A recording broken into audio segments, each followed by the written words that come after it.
It's a rite of passage for so many South African schoolboys, making the first team.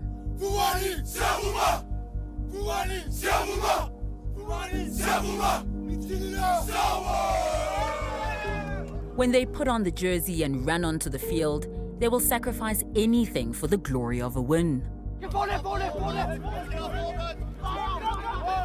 When I became a teacher, I quickly found that a lot of the boys play for success and for the glory, and I thought of this idea, what if we could play for something bigger than success?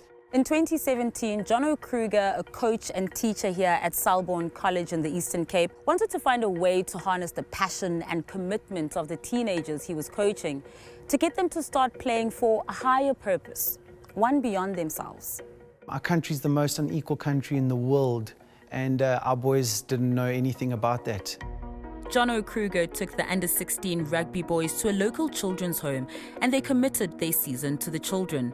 Kruger and his co-founders then set up an online fundraising platform, Tries for Lives, where people could donate to every try the team scored. Elite private school Hilton College came on board, and within that first year, they managed to raise over 150,000 rand by scoring tries. I don't think we need to be ashamed of our privilege, but I do think that we could do more with our privilege. From a single idea, a movement has taken flight.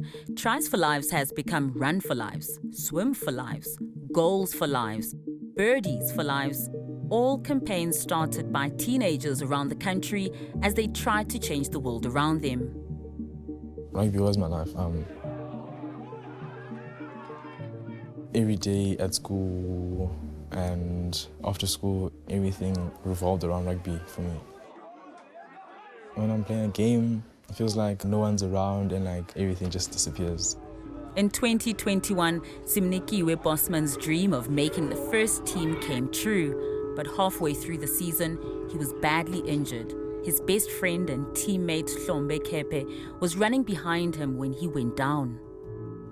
We're playing against St. Andrews, derby game. St. Andrews last year. He was saving a try, so that guy just fell onto 𝗧𝗵𝗶𝘀. I just heard him shouting after the try. 𝗧𝗵𝗶𝘀 never returned to the field. A complex injury to his right leg meant it had to be amputated. Everything changed so quickly.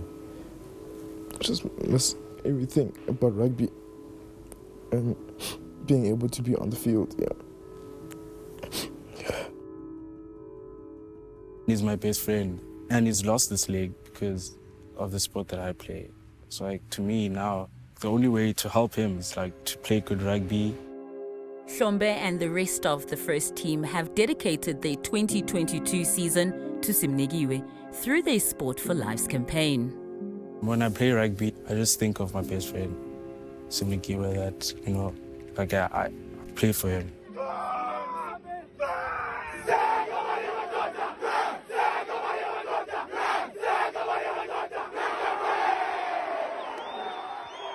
𝗃𝗂𝗃𝗃, good reading, neatly presented work, a spontaneous and bubbly boy who loves to dance. 𝗃𝗂𝗃𝗃 is a bursary student at Selborne College. When he was 2 years old, he contracted meningococcal meningitis, a fast-acting disease that cost him both his legs and 7 of his fingers. Using only one hand, which is half fingers and 2 full fingers, it's hard because I can't grab onto things. So when I grab on, I just have to use my arms to grab on stuff.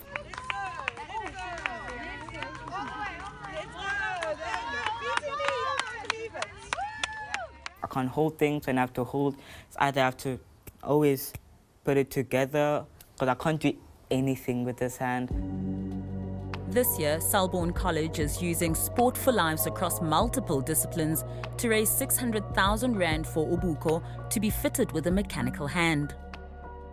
Why did you decide to get involved? I realized that it would take quite a few years to get to the total target of the money that we require. So then I decided I would like to raise enough money for 𝗃𝗃𝗃 to get his hand by the end of the year. 2, 3, 𝗃𝗃𝗃. To reach that goal, head boy Bradley de Kock signed up 𝗀𝗵𝗵𝗀𝗆 and a few of their friends who, together with Kruger, committed to running from Gqeberha to East London covering 300 kilometers over 6 days. Well, Brad, what are your thoughts? It all knows that I'm keen. That's one we would like to hear, you know. When Brad and Mr. Kruger, they were all like, yo, you should come, you can help out to this massive initiative. At first I was like, nah, you gotta be crazy. There's no way I'm running 300 kilometers.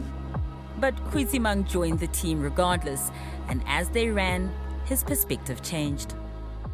Gave me time to reflect on myself and also realize that this isn't just for me.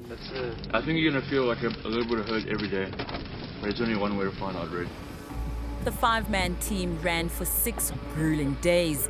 They had shin splints, lost toenails, had every muscle in their body seize up, but every morning at 3 a.m., they got up and ran.